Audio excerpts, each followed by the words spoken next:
A'udzu billahi minasyaitonir rajim. Bismillahirrahmanirrahim. Assalamualaikum warahmatullahi wabarakatuh. Alhamdulillahi wahdah. Wassalatan wassalaman ala man la nabiyya ba'dah. Amma ba'. Bab ke-12 dalam kitab Katatib Al-Quran fi Tajwid Kalam Ar-Rahman membincangkan hukum berkaitan sifatil huruf. Sifat huruf.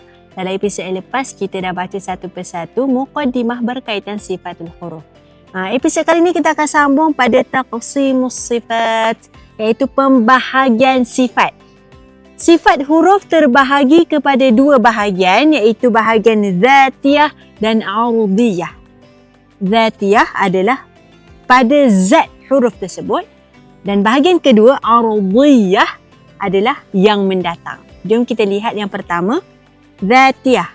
Sifat zatiyah ni pada zat huruf tersebut. Maksud dia apa? Sifat yang sentiasa ada pada huruf. Ia tidak terpisah daripada huruf selamanya seperti qalqalah dan syiddah. Contoh aqa, huruf qaf akan sentiasa ada qalqalah. Ni sifat zatiyah. Maksudnya sifat yang memang ada pada huruf tersebut secara zatnya. Pembahagian yang kedua adalah arudiyah. Sifat arudiyah, sifat yang mendatang. Sifat sementara yang ada pada huruf. Kadang-kadang ia boleh terpisah daripada huruf seperti tafkhim dan tarqiq. Contoh tebal dan nipis ni. Huruf ra ada keadaan dia tebal, ada keadaan dia nipis. Huruf lam bila lafaz jalalah tebal. Bila mana huruf lam biasa nipis. Jadi inilah yang dinamakan sebagai sifat arudiyah. Sifat yang mendatang, kadang-kadang ada, kadang-kadang tak ada. Ada keadaan tak ada.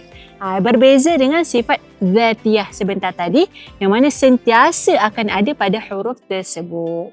Dalam kitab Katatib Al-Quran fi Tajwid Kalam Ar-Rahman didatangkan secara terperinci syarahan dan penerangan berkaitan sifat az-zatiyah dan sifat arudiyah. Nanti kat episod akan datang kita akan syarah lebih panjang berkaitan sifat az-zatiyah yang mana sifat ini terbahagi pula kepada dua. InsyaAllah. Dalam episod kali ini kita fokus pembahagian sifat sahaja ada dua, iaitu zatiyah dan arudiyah. Nantikan episod akan datang untuk kita tahu lebih mendalam insya-Allah. Segala perkongsian ini saya kongsikan daripada kitab Katatib Al-Quran fi Tajwid Kalam Ar-Rahman, pandai lengkap ilmu tajwid.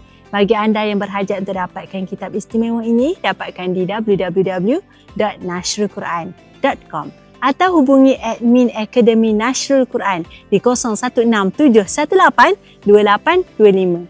Jangan lupa like, komen, share, subscribe YouTube channel Katatib Al-Quran.